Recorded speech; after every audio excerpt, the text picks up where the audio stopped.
The first time my fiancé called me a mistake, he did it with a microphone in his hand and 200 people holding champagne. The ballroom went silent so fast I could hear ice crack inside the silver buckets. Ethan Kingsley stood beneath a crystal chandelier, smiling like the cruelty had been rehearsed. Behind him, our engagement cake rose in 7 white tears. My initials were still painted beside his in gold. On my finger, his diamond felt heavier than a shackle. "I tried," Ethan said, voice smooth, polished, merciless. "God knows I tried. But a man only gets one life, and I refuse to spend mine pretending I'm proud to stand beside a woman who looks like she ate the bride." A few people gasped. Not enough. His mother looked into her champagne flute. His father adjusted his cufflinks. My aunt lifted a hand to her mouth and did not move. Then the side doors opened. A woman stepped in wearing silver silk that clung to her like moonlight. Tall, sharp-boned, impossible to ignore. Her smile looked practiced. Sienna Vale. I knew her face from perfume ads and runway clips Ethan used to scroll past in bed. I did not know she had been sleeping with my fiancé. Ethan held out his hand. "She is the woman I should have chosen from the beginning." Sienna crossed the ballroom slowly, letting every camera catch her. Ethan opened another ring box. Another diamond waited inside. Bigger. Colder. The guests shifted like one animal. Nobody knew whether to leave, whisper, record, or clap. I stood in my ivory gown, the one Ethan's mother had inspected for months while saying, "A bride should inspire discipline." Ethan had laughed and told me not to be sensitive. Now I understood. This was never a celebration. It was a stage. "Take it off, Olivia," Ethan said. I stared at him. "The ring. Don't make this uglier." "Why are you doing this?" I whispered. He leaned close enough for the microphone to catch him. "Because every time I touched you, I felt like I was doing charity." The string quartet stopped playing. I pulled the ring off. It stuck at my knuckle, and Ethan laughed under his breath. When it finally slipped free, I dropped it into his palm. His mother appeared beside me with a leather folder. Victoria Kingsley handed me paperwork. "Sign before you leave," she said. "It protects everyone." "What is this?" "A clean separation agreement." "We were engaged, not merged." Her smile thinned. "Don't be dramatic. Hart Legacy Holdings is entangled with Kingsley Hotels through investment announcements, vendor guarantees, and wedding contracts. Ethan has agreed to absorb the embarrassment if you cooperate." I opened the folder. The words blurred, then one phrase sharpened. "Transfer of voting interest. Hart Legacy Holdings, my father's company." "You want my shares?" "You barely understand what you own. That company is all I have left of my family. Without Ethan, you have no access to the world required to keep it alive." She stepped closer. "Look around, dear. These people came for him. Sign, leave quietly, and maybe this evening doesn't become worse." Across the ballroom, Ethan slid the new diamond onto Sienna's finger. My humiliation had become entertainment. I closed the folder. "No." Victoria's face hardened. Ethan came back with Sienna on his arm. "Liv, don't make this pathetic. You planned this. You brought me here, dressed me like a bride, waited until everyone was watching, and then put those papers in front of me." Sienna laughed softly. "Maybe if you paid more attention to business and less attention to dessert, you would have seen it coming." The room let it land. That hurt more than the insult. A man near the bar smirked. A woman in emerald earrings looked away too late. My own cousin suddenly studied his drink. Ethan stepped close, whiskey on his breath, hatred under his cologne. "You are going to sign," he whispered. "Without me, you are a fat nobody in an expensive dress. Your father is dead. Your mother is dead. The only reason anyone knows your name is because I put mine next to it." My hand moved before I decided. The slap cracked through the ballroom. For 1 second, he looked shocked. Then his fingers closed hard around my wrist. "You stupid!" A glass shattered above us, not dropped, crushed. Everyone looked up. A private balcony hung over the ballroom, half hidden behind black velvet drapes. I had assumed it was empty. It wasn't. A man stood there in a charcoal suit, one hand on the railing, the other relaxed at his side. Tall, broad-shouldered, dark-haired, completely still. Not the stillness of a guest, the stillness of a loaded gun. Matteo De Luca, the Don of Lower Manhattan. A man bankers smiled at and police captains avoided. A man my father once warned me never to owe, never to insult, and never to look in the eye unless I was ready for the truth. Matteo looked at Ethan's hand around my wrist. Then he descended the stairs. No one stopped him. Even Ethan let go before Matteo reached us. The Don crossed the marble floor with two men behind him, both in black suits, both watching exits instead of faces. Matteo stopped in front of Ethan. He did not look at Sienna. He looked at the red marks forming on my wrist. "Apologize," he said. Ethan tried to laugh. It came out wrong. "This is private." "No," Matteo said. "Private happens behind closed doors. You made this public." Richard Kingsley pushed through the guests. "Matteo, this is not the time." Matteo turned his head. Richard stopped walking. That was when I understood. The Kingsleys were not uncomfortable around him. They were afraid. Matteo took out his phone. Half the room inhaled. "One call," he said to Richard, "and your bridge loan closes before midnight. 2 calls, and every port moving your marble, wine, cars, and dirty cash forgets your name." Richard's jaw clenched. Sienna did not look frightened. That was the detail. Everyone else watched Matteo. I watched her. She was studying him. On her wrist, half hidden under diamonds, was a silver bracelet shaped like a wolf biting its own tail. Matteo saw it too. His expression changed just enough to chill the room. "Where did you get that?" Sienna's fingers closed over the bracelet. Ethan frowned. "What does that matter?" Matteo ignored him. "Victor Morozov sends pretty gifts now." A ripple moved through the guests. Most did not understand the name. The ones who did went still. Richard did. His face lost color. Sienna said, "It's jewelry." "No," Matteo said. "Jewelry sparkles. That threatens." Ethan looked between them, finally unsure. He knew enough to hurt me, enough to rob me, enough to make me stand there while everyone watched, but not enough to know whose war he had stepped into.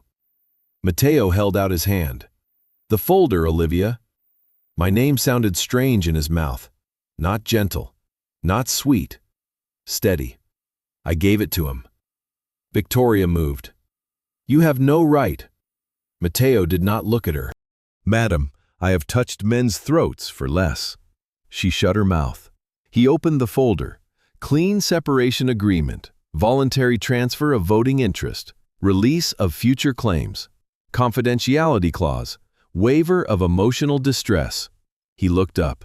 Waiver of emotional distress. Ethan stepped forward. "She doesn't understand the company. I was saving her from herself." Matteo turned one page. With a document drafted 3 weeks ago. Ethan froze. 3 weeks ago he had kissed my shoulder in the kitchen and said he could not wait to call me his wife. 3 weeks ago I found one of my father's cufflinks and cried into his shirt. 3 weeks ago his lawyers had already prepared to strip me bare. "You wrote this before tonight," I said. "Business takes planning," he muttered. "Was Sienna business too?" "No," he said too late. Matteo laughed once. "You trained him poorly, Richard." Richard's phone buzzed. Then another phone. Then another. Matteo slipped his own phone away. Richard checked his screen. The color left his face. "What did you do?" Ethan demanded. "I made the call." Richard stared at Matteo. "You froze the line." "I warned you not to use my ports for Morozov money." Ethan turned to his father. "Dad?" Richard ignored him. Matteo's voice stayed calm. "Your son thought cruelty would distract her. He thought shame would make her obedient. He thought if he put a thinner woman beside her, everyone would watch the body and miss the theft. Not heartbreak, theft. Mateo looked toward the ceiling corner.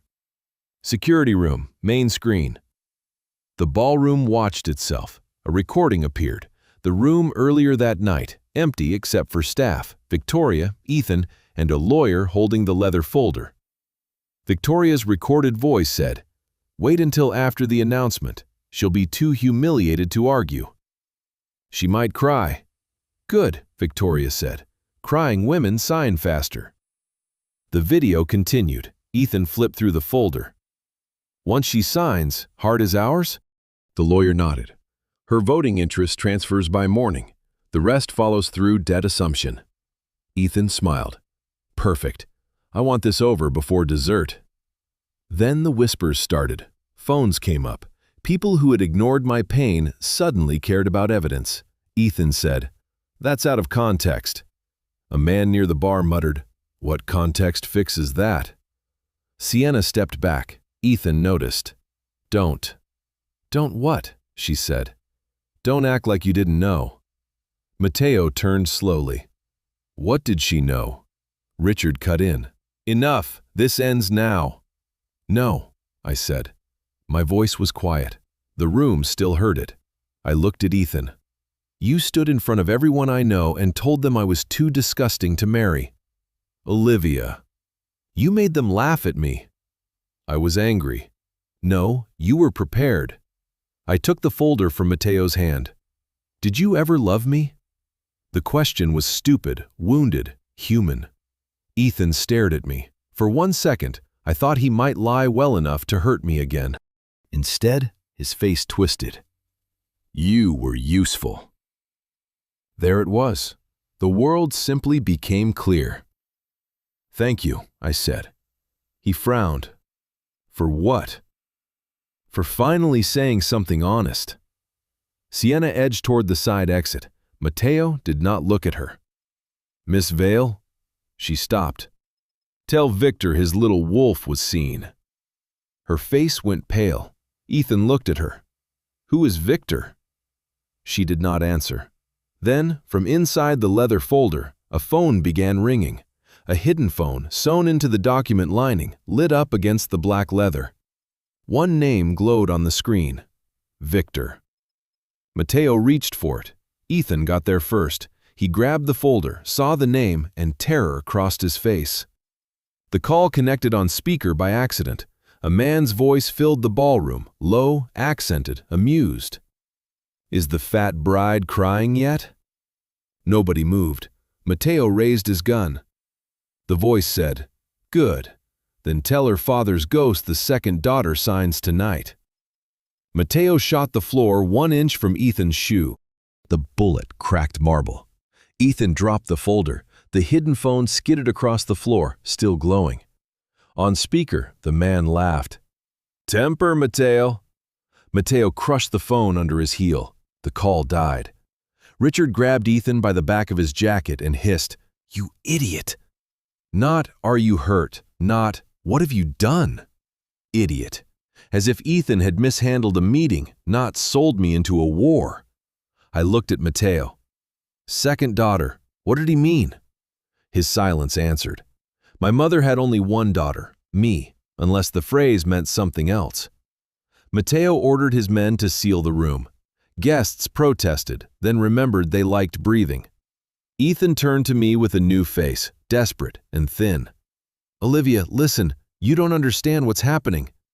"You're right." "You need me. If Morozov is involved, I can help." "You just told me I was useful." "I was angry." "No, you were honest." His eyes flashed. "Stop acting like this is about your feelings. This is bigger than you." That sentence did something strange. All night he had made me small, my body, my grief, my name. But now he wanted me to accept I was too small to matter. I looked at the guests, at Sienna's bracelet, at Victoria's blank face, at Richard Kingsley looking less like a father and more like a cornered criminal. "No," I said, "this is exactly about me now." Mateo's eyes shifted to me. "Come with me." Ethan laughed. You're leaving with him? You think the Don is saving you because he's kind? No, Matteo said. She is leaving because staying with you is unsafe. Victoria snapped. If she leaves with you, she destroys her reputation. Madam, Matteo said, your reputation is currently bleeding on my shoe. I lifted my ruined gown and walked past Ethan. He caught my wrist again, desperate this time. Matteo moved. 1 second, Ethan's fingers were on me. The next, Matteo had his wrist bent backward until Ethan gasped. I warned you once, Matteo said. This is the last time your hand belongs to you. He released him. I did not look back. Outside the ballroom, Matteo's men lined the corridor. They appeared from elevators, staff doors, service halls. No shouting, no chaos, just obedience.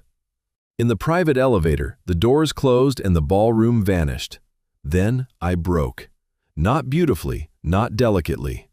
A sound tore out of me. I pressed a hand over my mouth, but it came anyway. My whole body folded around it. Matteo did not tell me I was beautiful. He did not say Ethan was not worth my tears. He only placed his suit jacket around my shoulders. You have 5 floors, he said. What? To fall apart. After that, you need your mind. I hated him a little for that, and I was grateful. By the underground garage, I had wiped my face and swallowed the worst of it. A black car waited. Matteo sat beside me. 2 cars pulled ahead. 2 more followed. Manhattan slid by in wet fragments, unaware that my life had been gutted behind it. How did you know my father? I asked. 12 years ago, I met Thomas Hart in a warehouse near Red Hook. I thought I was there to collect a debt. He thought he was there to stop a crime. From you? From men using his shipping contracts, cash, guns, people worse than both. He had documents, names, account numbers, enough to hurt families on both sides. Including yours? Yes. I should have recoiled. I had no room left for simple reactions. What happened? Someone tipped off the wrong men. The meeting became an execution. Your father pulled me behind a container when the shooting started, took a bullet meant for my throat. He never told me. He made me promise he never would have to. That makes no sense. It does if you understand him. He did not save me because he liked me.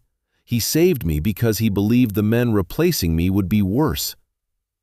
And you owed him. Yes. So tonight was debt. At first, the answer came too quickly. I waited.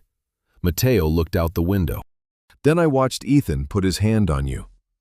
Something changed in the car. That doesn't make me yours, I said. His gaze returned to me.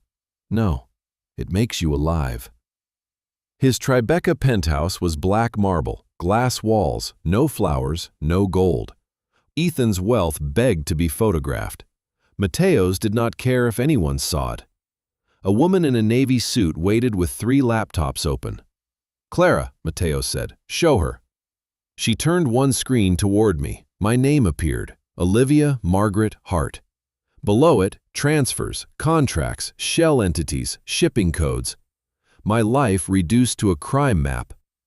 Ethan began accessing Hart Legacy through shared wedding vendor accounts 8 months ago, Clara said. At first it looked like merger prep. Then we found duplicate authentication requests from Kingsley servers. There was no merger. No, there was a takeover. A timeline appeared. Ethan requesting trust documents. Ethan forwarding probate files. Ethan meeting Sienna before Venice. Ethan opening White Orchid Holdings. The ballroom had been full of white orchids. He decorated my engagement party with the name of the company stealing from me? Clara's expression softened. Yes. She clicked again. If you had signed tonight, your voting interest would have transferred by morning. Within 48 hours, Hart Legacy would have been pledged against Kingsley debt. Within a week, Victor Morozov would have controlled the routes your father died protecting. And the second daughter? Clara hesitated. Matteo said, show her. The screen changed. A hospital consent form. My mother's name at the top. Eleanor Hart. That's from the night she died. Yes, Clara said. St. Aurelia Medical Center. My mother's signature was unmistakable. Another document appeared beside it. Transfer authorization, dated that morning, signed by Ethan Kingsley. And beneath his signature was another. Eleanor Hart, my dead mother's name. My dead mother's handwriting. My dead mother, who had been in the ground for 5 years, apparently agreeing to hand my father's company to the man who had just called me a mistake in front of 200 people. They forged my mother. Matteo leaned over the table. Now you understand. I looked at the signature until it blurred. Then I lifted my eyes. No. Now I start. I did not cry when I saw my dead mother's signature. That frightened me more than the tears. The woman who sobbed in the elevator was gone. Someone colder stared at a forged name like a body on steel. Where did they get it? I asked. Clara opened another file. The original came from St. Aurelia, night of your mother's death. That file was sealed. It was supposed to be. Who accessed it? A list appeared. Hospital administrator, legal clerk, probate attorney, private consultant, Miriam Vale. Vale. Sienna. Her mother, Clara said, former records coordinator. Terminated 6 months after Eleanor Hart's death for patient file irregularities. No criminal charges. Why not? Matteo answered. Someone paid the hospital. Sienna had not simply appeared in Ethan's life. I stood. I want to go there. To the hospital? Matteo asked. To the archive. It is after midnight. Then there will be fewer people lying to my face. No, he said. I turned on him. You don't decide that. I do when men are shooting through rooms because of you. Because of my shares. Because of your father. Because everyone uses dead members of my family to control the living one. Silence. Matteo stepped closer. You think I'm controlling you? I think you saved me from Ethan and brought me here because you need something my father left behind. His face did not change. You want honesty? He asked. Yes. Your father had a ledger, not rumors. A full record tying Kingsley hotels, Morozov shipments, dirty judges, port officials, and 3 families to a laundering route through hotels. When he died, it disappeared. And you think I have it? I think he hid it somewhere only you could reach. My father told me nothing. He told you more than you realized. Don't turn my memories into clues because it suits your war. Viktor Morozov knew second daughter. He knew your mother's file. He knew enough to plant a phone inside that folder. This stopped being Ethan's betrayal the second that call came through. I hated that he was right. Then we go to the hospital. He held my stare. Change first. I looked down. My ivory gown was torn. One strap had slipped. Ethan's marks were still on my wrist. Clara returned with a black garment bag. Inside were trousers, a blouse, boots, and a wool coat. My size. Exactly my size. I looked at Matteo. I had people prepare for several outcomes, he said. Was one of them me surviving public execution in Couture? No, he said. That was yours. 20 minutes later, we entered St. Aurelia Medical Center through a service corridor. In the records basement, the air smelled like old paper and disinfectant. A woman in gray scrubs waited outside the archive door, twisting her badge. Dr. Havel, Matteo said.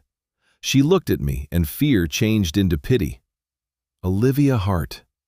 I knew your mother, she whispered. Inside, Dr. Havel unlocked a cabinet and pulled a thin folder. After your mother died, copies of her consent forms were requested, she said. I thought it was grief. My father requested them? No, the folder opened. Richard Kingsley did. He had no right. No, but the request came with court authorization. Judge Alan Crew. I knew the name. Everyone in Manhattan did. Charity galas, justice speeches, Kingsley Foundation dinners. Dr. Havel showed me a note. Priority Handling, Family Asset Protection. Signed, R. Kingsley. Mateo's voice was quiet. Richard started before Ethan. No, Dr. Havel said. We both turned. Her face had gone gray. Before your father died. She removed a yellowed envelope sealed in plastic. Thomas Hart. I misplaced this, she said. Mateo's eyes sharpened. By who? By me. Your father came here after Eleanor's death. He believed someone accessed her file. He asked me for duplicate access logs. I gave him one copy. I kept another because I was scared. Scared of what? I asked. 2 days later, a man came asking if Thomas Hart had left anything behind. He wasn't Kingsley. He wasn't police.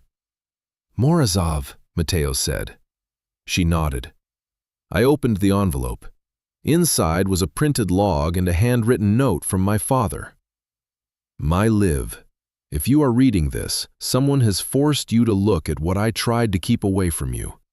I am sorry. I thought I had more time. My knees weakened. Your mother's death was not the beginning. It was the warning. Kingsley is not the serpent. He is the glove. Look for the wolf, but do not trust the man who hunts it. Do not trust the man who hunts it.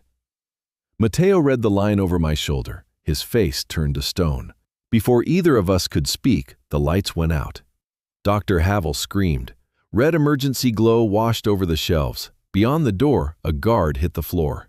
Then my phone lit up. Unknown number.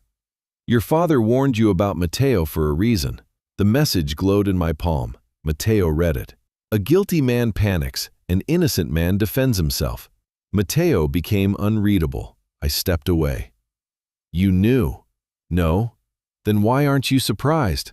Because Thomas Hart was a smart man. Behind the door, metal scraped. 3 sharp knocks. A rhythm. Mateo drew his gun. Stay behind the shelf. Do women in your life ever listen? Only the dead ones. Mateo fired through the door. A body hit the other side. Then the door burst open. 2 men entered in maintenance uniforms with suppressed pistols. No shouting. No threats. They were here to erase the archive. Mateo moved like violence had been written into his bones. One man fell. The second fired back, tearing paper from boxes. I crawled behind a cabinet, clutching my father's note. Dr. Havel whimpered. I dragged her down as a bullet punched through where her face had been. Mateo killed the second man at the end of the aisle. Then silence. Move. We ran past the unconscious guard and out the service exit. A black SUV waited in the alley, its window lowered. Sienna Vale sat inside. No silver gown, no runway smile. Black coat, dark glasses. Fear made her look younger. Mateo raised his gun. Sienna lifted her hands. If I wanted her dead, she'd be dead in the archive. I stepped forward. You sent the message. Yes. You knew about my mother's file. I knew pieces. You helped Ethan forge her name. No, Ethan signs what smarter men place in front of him. Get out, Mateo said. Sienna looked at him like a bad memory.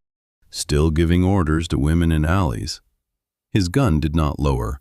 She stepped out, slower than a woman should move around guns. Up close she was less perfect.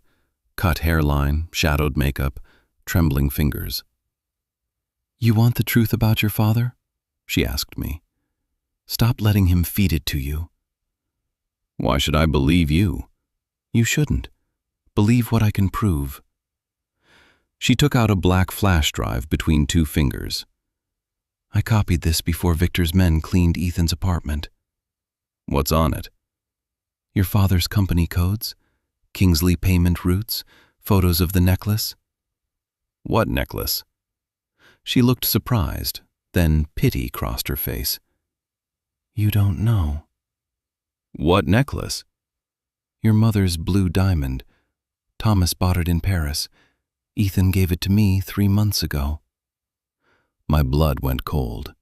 My mother wore that necklace once a year on her anniversary, a deep blue stone at her throat, while my father looked at her like the room had disappeared. After she died, it vanished. My father said it was locked away. You wore my dead mother's necklace? I didn't know whose it was at first. At first? Her silence answered. Mateo asked, "Where is it?" Victor has it. It goes into the Morozov charity auction tonight. Lot 26, anonymous estate piece. My mother is not an estate piece, I said. Sienna lowered her eyes. Mateo took the flash drive before I could. Clara verifies it. Sienna's gaze flicked down the alley.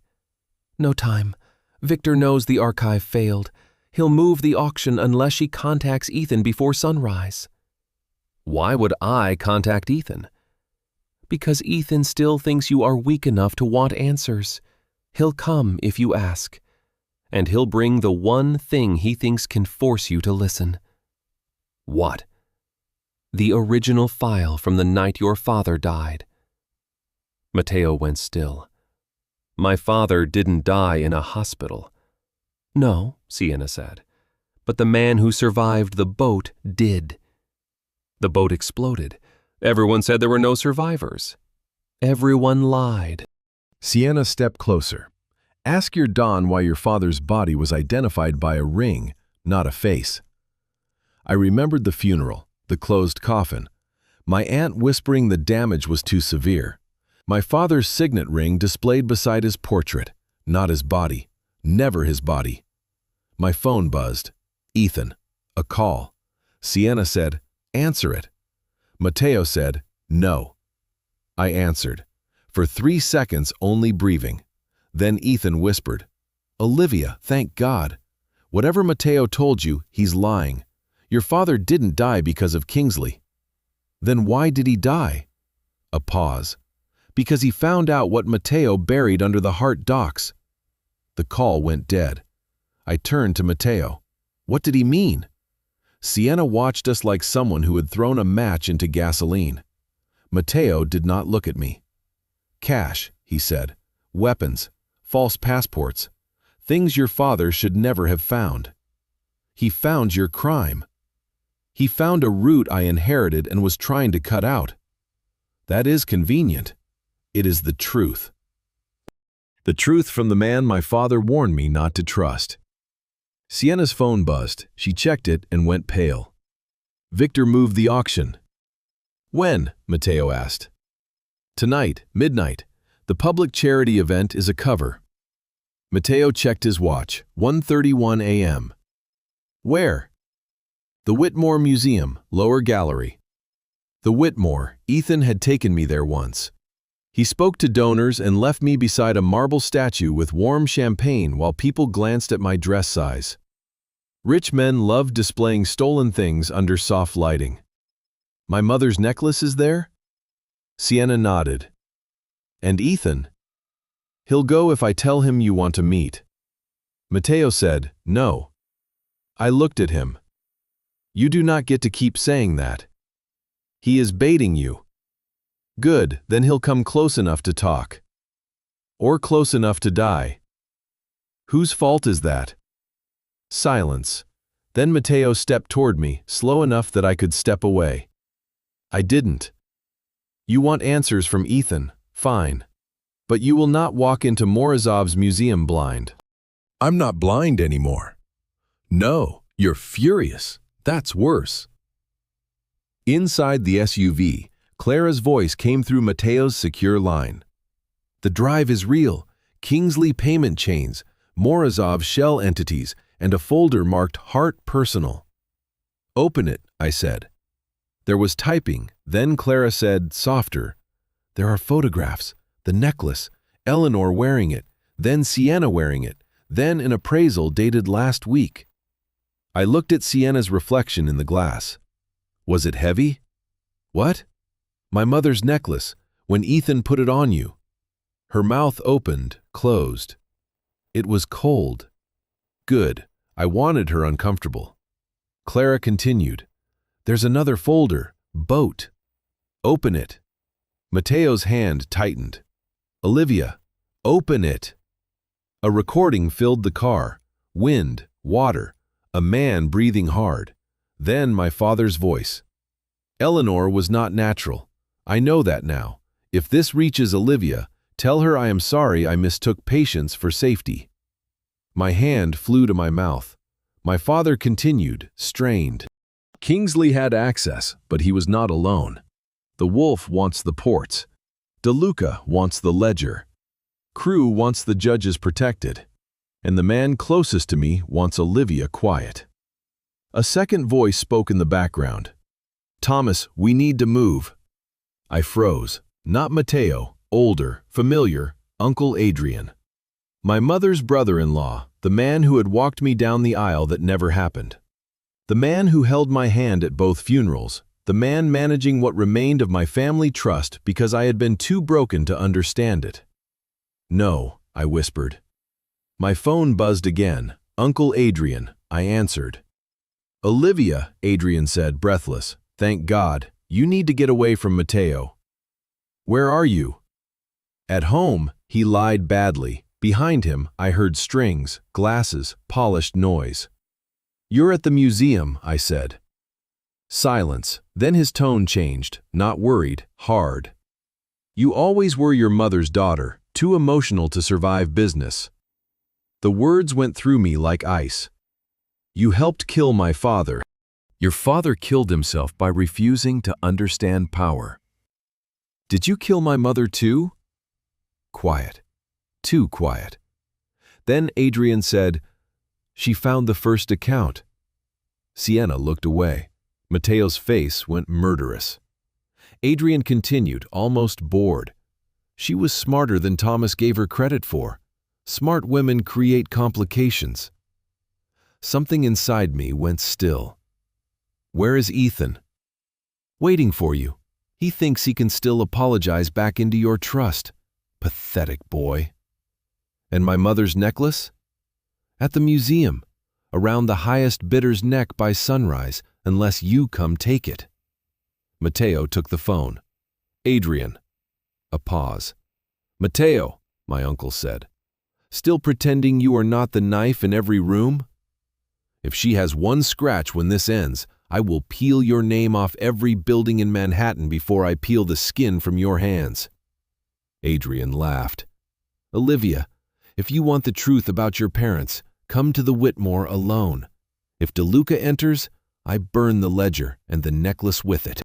The call ended. Mateo shook his head. No. But I was done asking permission from men who had turned my life into a locked room. I opened the door and stepped onto the curb. Across the street, the museum glowed gold.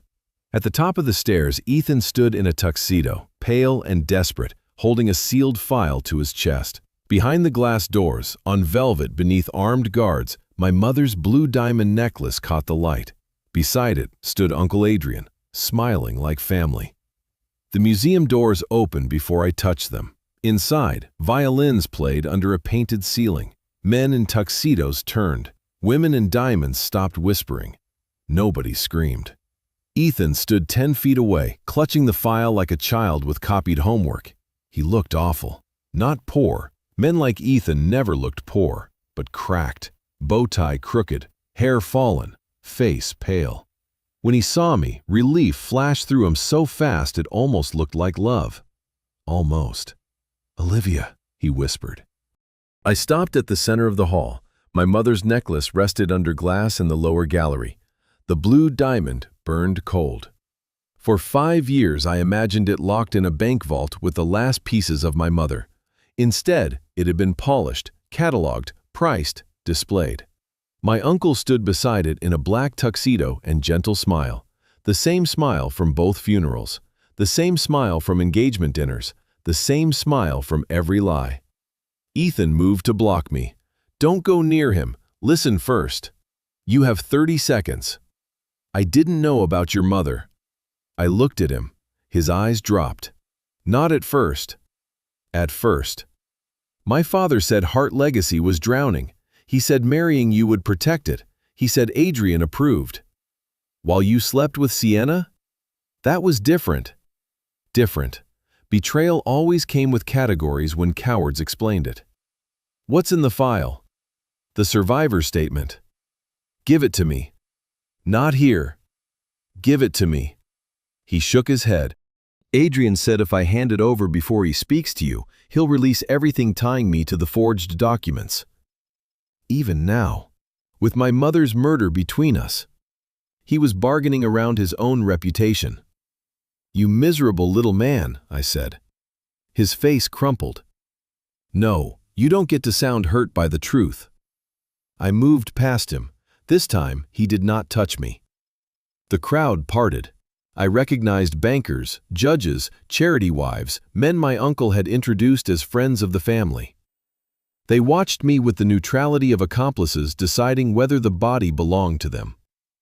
Adrian opened his arms slightly. My dear girl. Don't. Still dramatic. My mother was dramatic too, wasn't she, when she found the first account? A ripple moved through the guests. Adrian's eyes sharpened. Lower your voice. Why? Afraid they'll hear family business.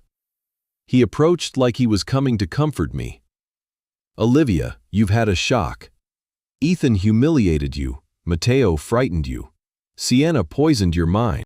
You killed my mother. The room froze. Adrian sighed, not shocked, disappointed. Eleanor was brilliant, he said. Brilliant women assume intelligence protects them from power. You admit it. I admit she found something she should have brought to me instead of Thomas. She trusted you. She underestimated me. The honesty was almost unreal. And my father? Thomas thought morality was a wall. It was a curtain, pretty, thin, useless. You blew up his boat. No. Too fast. Then who did? Adrian smiled. Ask Mateo. He looked at Ethan. Give it to her. Ethan handed me the sealed file. Inside, a hospital intake form, a burned photograph of my father's boat, and a typed statement from Carlo Bellini. Survivor. Explosion at 11:42 p.m. Thomas Hart alive after impact. Unknown second vessel. 2 shooters.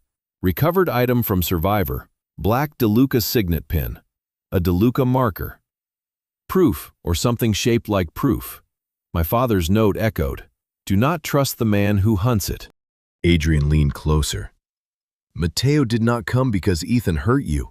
He came because if Kingsley got your shares, Morozov got the docs. If you kept them, Mateo had a chance to find the ledger. You are not a woman to him, Olivia. You are access. The words fit. That was the danger. They fit Mateo's silences. They fit his cold answers. They also fit Adrian too well. I looked down at the statement. Carlo Bellini, DeLuca pin, closed coffin. A father warning me not to trust the hunter, not to run from him. Where is Carlo now? I asked. Dead. When? Years ago. Convenient. Necessary. There, a crack. I smiled. Adrian noticed too late. What did you do? I lifted the file. You let me touch the evidence. He saw the thin black scanner Clara had given me, pressed beneath my thumb. Every page copied. Adrian's gentle mask vanished. You stupid girl. There she was again. Every man had a name for me when I stopped obeying. Behind the glass doors, a shadow moved. Mateo. Adrian followed my eyes. His hand went inside his jacket. So did 3 men around the gallery. The first shot shattered the necklace case. People screamed. The blue diamond slid across broken glass, spun once, then dropped at my feet. Adrian grabbed my arm and pulled me against him, cold metal pressed under my ribs. You should have signed at the party, he whispered. Across the gallery, Mateo stepped into the light with a gun in each hand. Adrian tightened his grip. One more step and I put Eleanor's daughter beside her. Mateo stopped. Then the elevator doors behind him opened. Sienna walked out, bleeding from the mouth, Viktor Morozov's silver wolf bracelet wrapped around her fingers instead of her wrist. Behind her came Victor himself, smiling. Viktor Morozov entered like danger had waited for permission. He was older than I expected, white hair, black coat, pale eyes polished by years of letting others die first. Sienna stumbled forward. The wolf bracelet dangled from her fingers. Adrian's gun stayed under my ribs, but I felt him stiffen. He expected Matteo, not Viktor. Matteo stood across the gallery. "Viktor." "Matteo," Morozov said. "Still arriving late and calling it strategy." Ethan stood near a marble column with his hands half raised, finally understanding he had never been a player. He had been a table chip. Viktor looked at me. "Thomas Hart's daughter. I expected more crying." "You sound disappointed." "A little. Your fiancé promised spectacle." Sienna wiped blood from her lip. "He promised she would break before the ring came off." Ethan snapped. "Sienna, shut up." "Still giving orders with no army," she said. Viktor tilted his head. "You have developed an unfortunate habit of surviving instructions." Sienna lifted the bracelet. "And you developed an unfortunate habit of putting cameras on gifts." Viktor's smile faded. Matteo noticed. So did Adrian. So did I. "Inside the wolf's eye," Sienna said to me. "Tiny recorder. Viktor used it to watch Ethan, to make sure he humiliated you properly." The bracelet had recorded the ballroom, everything. Victoria, Ethan, the folder, the hidden phone, Viktor's voice asking if the fat bride was crying. My humiliation had been preserved by the man who ordered it. Viktor said, "You were prettier silent." "No," Sienna said, "I was cheaper silent." Then she threw the bracelet, not to Matteo, to me. Adrian jerked me back, but I bent and caught it near my foot. The gun dug into my side. Pain flashed white. I still got my hand around the wolf. Adrian hissed, "Drop it." I drove my heel into his instep. He cursed and loosened his grip. I twisted. The gun fired into the floor. The gallery erupted. Matteo moved. Viktor's men moved. Glass rained. Guests crawled under display cases. Ethan covered his head behind a sculpture. The blue diamond necklace lay on the floor between us. I grabbed it. A hand seized my hair. Adrian. His face was no longer gentle. "You ungrateful little—" Matteo's gun pressed under his jaw. "Finish that sentence." Adrian's mouth closed. Gunfire stopped because every weapon had found a target. Viktor's men aimed at Matteo. Matteo's men had appeared on the balcony, aiming down. Sienna stood between worlds, bleeding and smiling like she had accepted death. Ethan crawled out. "Enough! I'll give you whatever you want." Everyone looked at him. The silence humiliated him. Viktor chuckled. "The boy still thinks he owns something." Ethan said, "My father has accounts. Your father has warrants being signed," Matteo said. Adrian's eyes darted. "What did you do?" I answered. "He let you all come into one room." Adrian looked at the wolf bracelet in my hand, the recorder, the scanned file, the call logs, the necklace. For the first time, he saw me as a threat. "You should have left me crying in the ballroom," I said. "That version might have signed." Viktor looked at Matteo. "You gave her a spine." "No," Matteo said. "They broke everything around it." Adrian lunged at me. Matteo fired into his shoulder. My uncle hit the marble screaming. I did not move toward him. That was when I knew something inside me had changed. The man who held me at my parents' funerals was bleeding 10 feet away, and all I felt was cold clarity. Viktor lifted one hand. His men aimed at the guests. "The problem with evidence," Viktor said, "is that witnesses are easier to remove than recordings." Judge Crew whispered from behind a column, "Viktor, wait." Viktor looked disgusted. "Politicians, always begging at the wrong moment." Matteo said, "Kill civilians in front of my men, and you don't leave this building." "Neither does she." Viktor's gun rose toward me. Ethan stood. "Wait!" His voice cracked. Everyone turned. He held the survivor file in both hands. "You want the ledger? I know where it is." Viktor's expression changed. Matteo's too. Adrian's from the floor.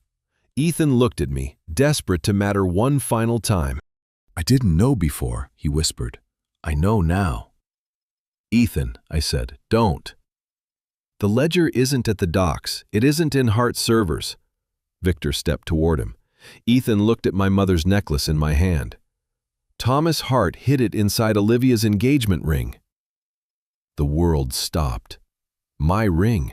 The one Ethan had taken from my finger in front of everyone. The one sitting in his pocket. Every gun shifted toward him. Ethan reached into his jacket with shaking fingers and pulled out the diamond ring. The setting had a hidden seam, a memory chip buried under a bride's humiliation. Victor smiled. Mateo went still. Ethan whispered, "Olivia, I'm sorry." Then the museum lights went black. Darkness closed over the room like a hand. Someone screamed. Glass cracked under frantic shoes. Guns clicked in every direction. "Olivia," Mateo called. Then a body slammed into me. I fell against broken glass, cutting my palm. The necklace dug into one fist, the wolf bracelet into the other. Both felt tiny beside the thing Ethan had just revealed. My engagement ring, my father's ledger. A shot cracked. "Down!" Mateo snapped. I dropped. A bullet tore through where my head had been. Emergency lights flickered red. For half a heartbeat, the gallery appeared.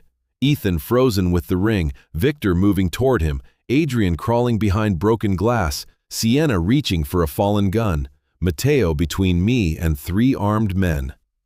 Darkness swallowed it again. "Ethan!" I shouted. I hated myself for it. But he had the ring.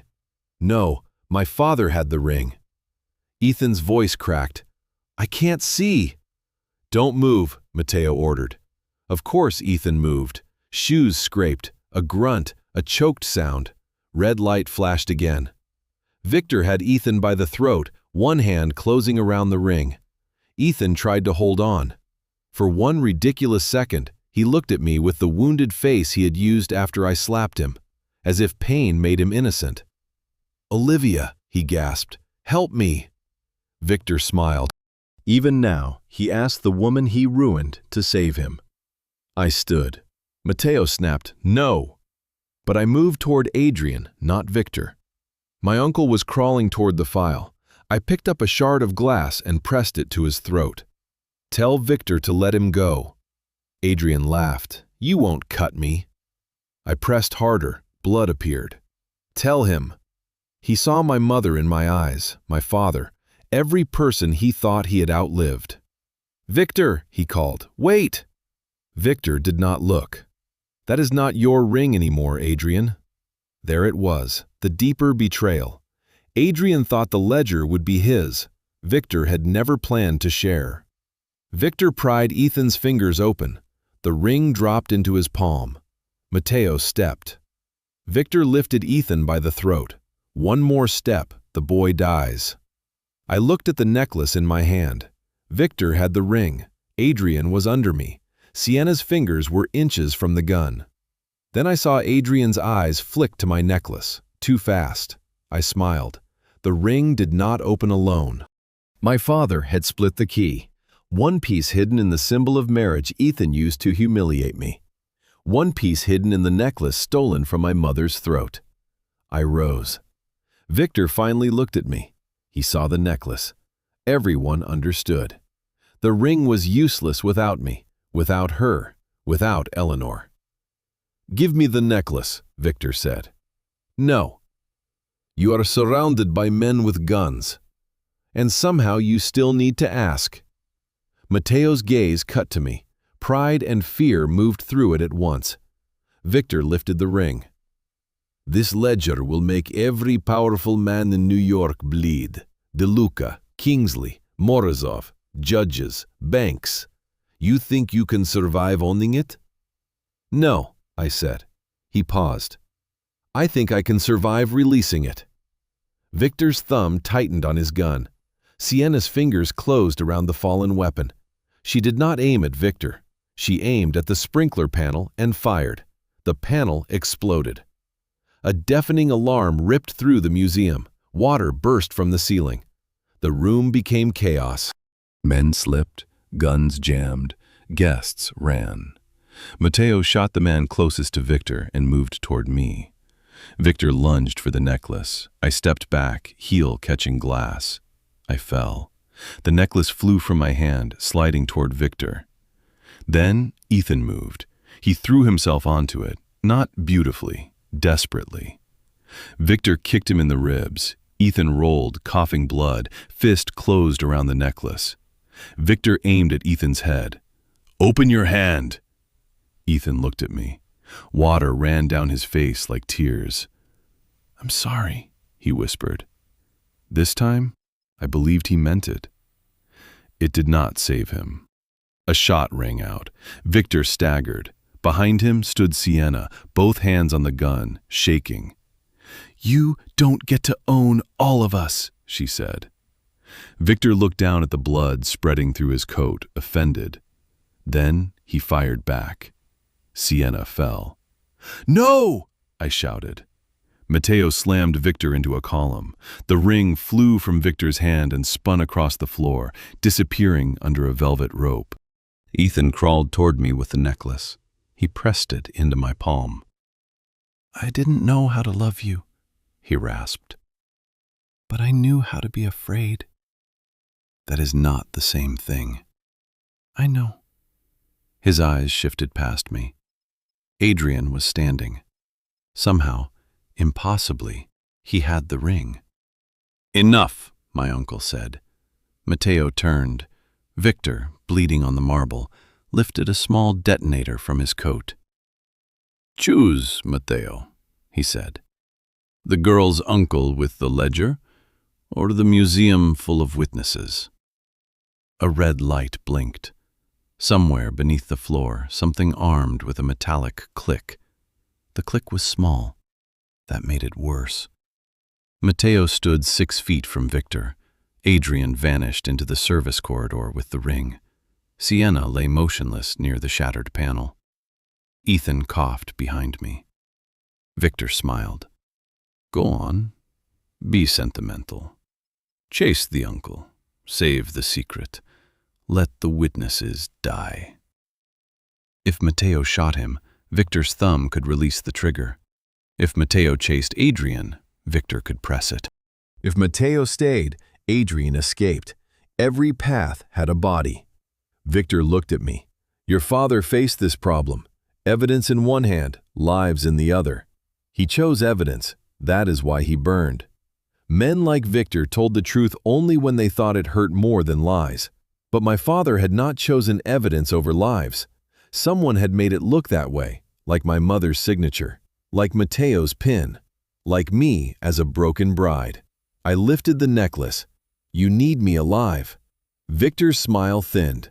"The jewelry is the lock," I said. "But my father would not trust objects alone. There's something else, a phrase, a memory, something only I know." Victor's eyes confirmed it. That was why he wanted me humiliated, not dead. A broken woman signs. A dead woman locks the vault forever. Matteo's gaze moved to Sienna. Her hand twitched, not toward the gun now, but toward the balcony mirror above the eastern arch. A tiny red sensor blinked there. Remote receiver. Victor was not holding the real trigger. He was holding permission. Matteo saw it. His gun shifted. Victor said, "Do not." Matteo fired. The mirror exploded. Victor slammed his thumb down. Nothing happened. For 1 second, the museum waited for death. Only water fell. Matteo fired again. The detonator flew apart in Victor's hand. Victor stared at his empty fingers. I swung my mother's necklace as hard as I could. The diamonds struck his face. He fell into broken glass with a sound that was not legendary, just human. I ran to Sienna. She was alive. Barely. "Don't," she whispered. "I'm not leaving you." "That's stupid." "Probably." Her fingers closed weakly around my sleeve. "Adrian has the ring." "Matteo will get him." "No, Adrian won't run far." "What does that mean?" "He wanted you here, not just the necklace. You." "Why?" "Because your father didn't hide the final key in the jewelry." My heart stopped. "Where?" Sienna's eyes filled with fear. In you. Medics rushed in. Hands pulled me away. Mateo called, "Olivia!" He stood over Victor, who was being restrained. Blood ran from Mateo's temple. "Adrian!" The ring, the service corridor, the ledger. I rose. Ethan was near the sculpture, one hand pressed to his ribs. "Olivia," he rasped. I stopped. He reached into his jacket and pulled out a small black velvet pouch. I lied. My stomach tightened. "The ring in Adrian's hand is a copy." Mateo went still. Ethan opened the pouch. Inside was my engagement ring, the real one. "I had it reset after Venice," he whispered. "Wanted the diamond bigger. I thought if the ring looked expensive enough, no one would notice I didn't know how to love you." I took it. The moment the ring touched the necklace, both pieces warmed in my palm. A thin blue line pulsed beneath the diamond. Mateo stared. "What the hell did your father build?" My phone vibrated. Unknown number. A video call. I answered. Adrian's face filled the screen. He was somewhere darker, industrial. Metal walls, low ceiling, water, the docks, heart docks. Behind him, Aunt Diane was tied to a chair, gagged, crying, blood on her cheek. My mother's sister. The last person I thought still loved me. Adrian smiled. "Congratulations, you found the real ring." My hand closed around it. "Bring it to the docks. Bring the necklace. Bring no police. Tell Mateo not to be dramatic. There are enough explosives under this pier to finish what the boat started." Aunt Diane sobbed. "1 hour, my dear girl, or I bury the last woman who ever truly knew your mother." The call ended. In my palm, the ring pulsed blue again, like my father's heart had started beating. The drive to Hart Docks felt longer than every year I had spent grieving. The city before dawn had gone colorless. Steel, rain, shuttered storefronts, black river. Silence after powerful people realized night might not protect them. Mateo sat beside me, one hand on his gun. He had not tried to take the ring. That frightened me more than if he had. Across from us, Ethan sat hunched over, ribs wrapped badly beneath a torn shirt. Mateo had wanted him left with medics. Ethan refused with the first useful sentence I had heard from him. "Adrian still thinks I'm stupid enough to control," he said. "Let him keep thinking that." So Mateo let him come, not for mercy, strategy. Hart Docks waited in Red Hook, soaked in salt fog. My father's old freight office stood near the water, windows black, sign rusted but readable. Hart Legacy Shipping. I had avoided this place for 5 years. Now it looked less like a company and more like a grave with doors. We stopped 2 blocks away. "No police," Mateo said. "My men are around the perimeter. If Adrian wired the pier, we move carefully." "And if he sees them?" "He won't." "You sound sure." "I pay well for invisible." Ethan gave a weak laugh. Mateo looked at him. He stopped. The warehouse door was open. Inside, the air smelled of rust, river, old wood, diesel. Shipping containers stood in rows. At the center, beneath a hanging lamp, Aunt Diane was tied to a chair, alive, crying. Adrian stood behind her with one hand on her shoulder and a gun in the other. He looked elegant again, shoulder bandaged, hair smooth, face composed. Only his eyes gave him away. Pride had eaten whatever was human. "My dear girl," he said, "you came. Let her go. You still ask for mercy as if it has value. No, I'm giving you one chance to pretend you ever loved this family." Aunt Diane sobbed against the gag. Adrian removed it. "Livy," she gasped, "I'm sorry." The child in me almost moved. The woman did not. "What did you do?" "I didn't know he would kill Eleanor, I swear." The warehouse tilted. Adrian sighed. "Diane found the first discrepancy before your mother. A routing number, a small account. She brought it to me because she trusted her husband. I thought it was fraud," Diane sobbed. "Not murder." "Not murder?" I asked. She broke. Answer enough. Adrian leaned over her. "Eleanor was less cooperative. She followed the money. She called me a parasite." She was right. His smile sharpened. She also said you would never be used by men like us. Sentimental. The ring pulsed blue in my palm. Adrian saw it. Show me. No. He pressed the gun to Diane's temple. Show me. I unwrapped the cloth. The blue diamond necklace spilled beside the ring. Both lights pulsed together. Beautiful, he whispered. Thomas loved theatrics. What is it? The ledger key. I know. No, Olivia. You know the jewelry holds the lock. You don't know what opens it. Sienna's words returned. In you. Mateo said, Explain. Adrian looked amused. Still pretending you command the room? Mateo took one step. Adrian pressed the gun harder to Diane's temple. Mateo stopped. Your father knew objects could be stolen, Adrian said. Files copied, men tortured. So he built the final phrase around something only Olivia would remember. What phrase? Adrian smiled. Second daughter. My mother only had one daughter. Your mother, yes. Thomas Hart had two. Silence. I heard Ethan whisper. What? You're lying. Ask Diane. Diane cried too hard to speak. Before you were born, she whispered, your father had a child with another woman, a little girl. Before Eleanor, he protected her. She died young. My throat tightened. Why didn't they tell me? Because Eleanor carried that secret like a wound, Adrian said. But Thomas never forgot. When you were born, he called you his second miracle, his second daughter. That became the phrase. I searched my memory, my father's voice, bedtime, his hand smoothing my hair, my second star, my second little heart. Not second daughter. Almost, but not exactly. Adrian held out his hand. The ring. No. Give me the key and Diane lives. Diane sobbed. Livy, don't. Adrian struck her with the gun. Mateo's gun rose a fraction. Ethan saw it, and Ethan, broken ribs and all, did the first brave thing I had seen him do without an audience. He threw himself at Adrian. The gun went off. Diane screamed. Mateo fired. Adrian's hand burst red. The gun spun across concrete. Ethan crashed into him. Run! Mateo shouted. I did not run. I raised the ring to my mouth and searched my childhood. Not second daughter, not second miracle. The storm phrase, the one my father whispered when I was afraid of fog. I closed my eyes. My second star always finds the harbor.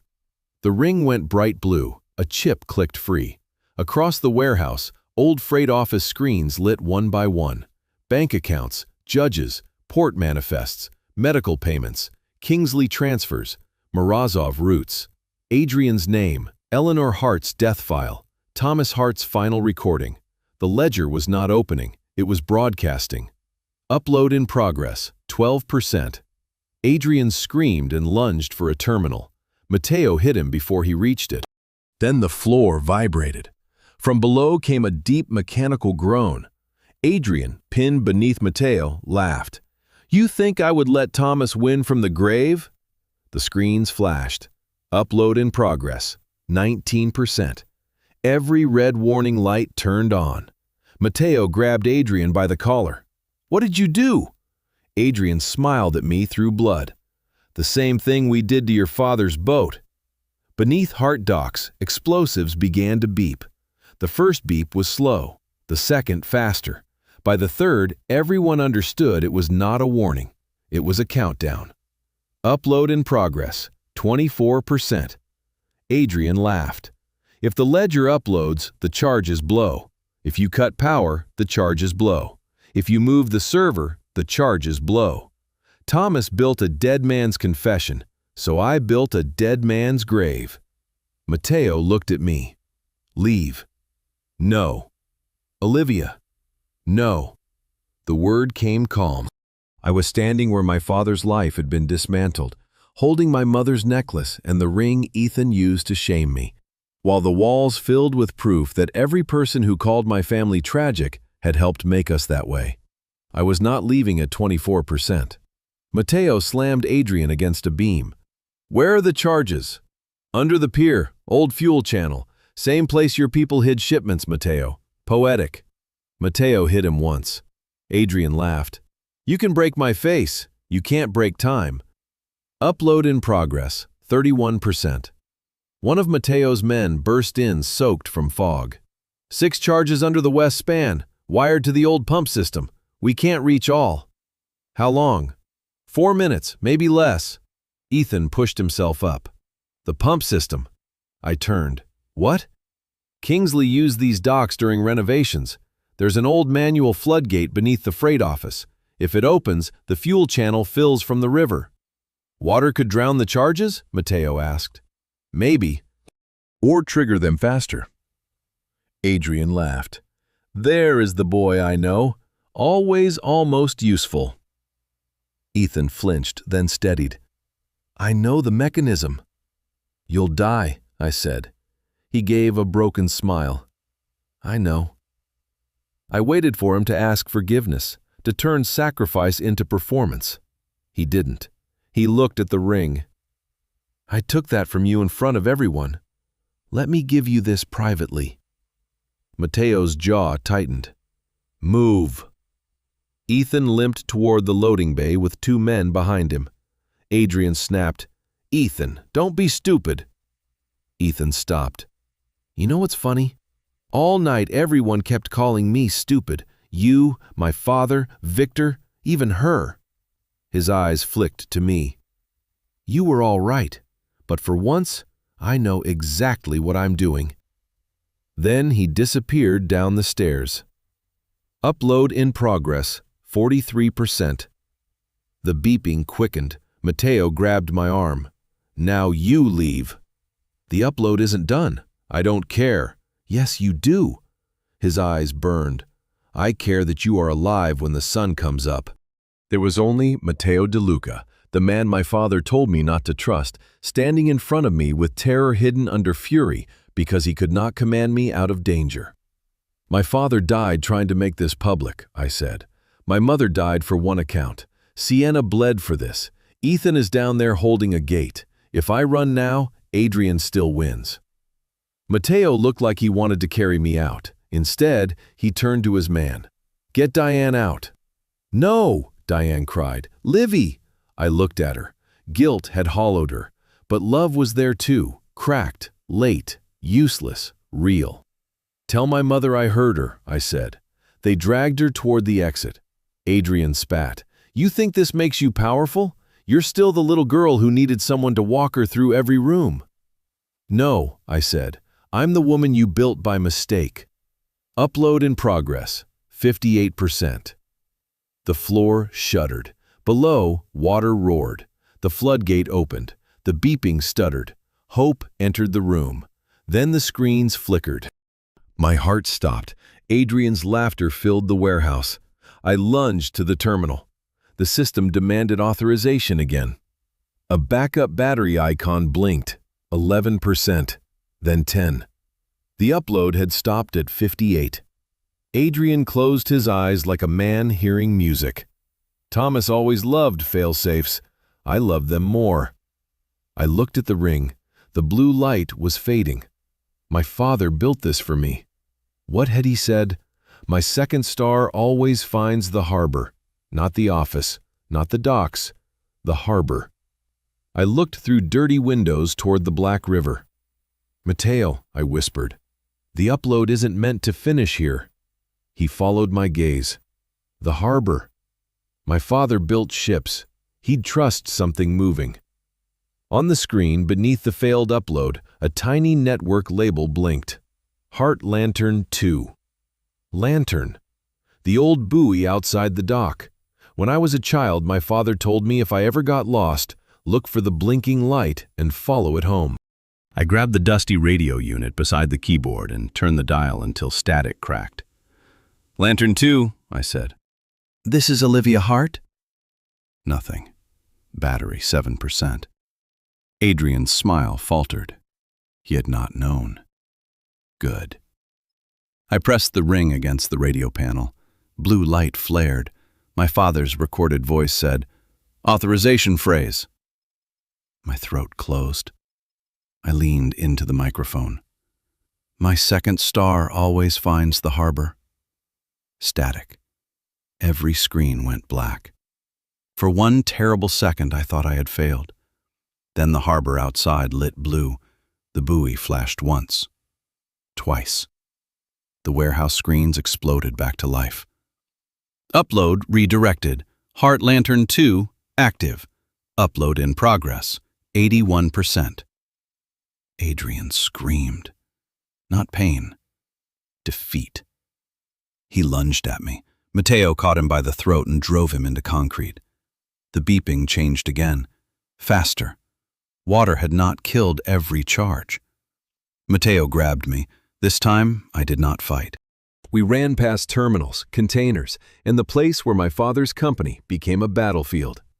Behind us, the screens flashed. 89%, 93%, 97%. At the loading bay stairs, Ethan stood waist-deep in black river water, both hands locked around a rusted lever while Mateo's men tried to pull him free. "Go!" he shouted. The west side of the pier erupted. The blast threw us forward. Heat slammed into my back. Metal screamed. Glass burst. Mateo wrapped himself around me before we hit the ground, taking the impact against his shoulder. For a few seconds, there was no sound, only ringing. Then river water fell through fire. I lifted my head. The warehouse was half collapsed, flames licking through the roof. The buoy still flashed blue. On Mateo's phone, alerts appeared. Upload complete. Files sent. Federal Task Force. Files sent. International Press Pool. Files sent. Hart Legacy Board. Files sent. Olivia Hart. I laughed. It hurt. I laughed anyway. Across the yard, Mateo's men dragged Ethan from the flooded bay. He was alive. Barely conscious, coughing water, bleeding, shaking, but alive. He looked at me once, not asking, not performing, just seeing the woman he had tried to destroy standing in firelight with his kingdom collapsing behind her. I said nothing. That was the mercy he deserved. Sirens arrived with dawn. Federal agents took Adrian in handcuffs while he screamed about private deals, judges, immunity, names that no longer protected him because the ledger had reached the world before he reached another lie. Richard Kingsley was arrested before sunrise. Judge Crew resigned from the bench in handcuffs. Victor Morozov died in surgery before he could bargain. Sienna survived. Ethan confessed to everything he knew and lost everything he thought he was. 3 weeks later, I walked back into the Kingsley Grand, not as a humiliated bride, as the new owner. The ballroom had been stripped of white orchids. The chandelier still glittered, but the Kingsley monogram above the cake table was gone. Workers installed 2 words in black steel: Hart House. I wore a black version of my engagement dress, rebuilt from the ruined ivory gown. Same shape, same body, no apology. Mateo stood near the balcony where he first watched my life burn. "You could walk away now," he said. I looked at the marble floor where Ethan had made me remove the ring, the place where I had mistaken humiliation for an ending. Then an assistant entered with a black envelope, no return name. Inside were 3 photographs, 3 men I did not know, and 1 line written in my father's hand. The ledger was only the door. I looked up at Mateo. His face had gone still. He recognized at least one of them. Of course he did. I closed the envelope, held my mother's necklace against my throat, and smiled for the first time without breaking. Then we are not finished.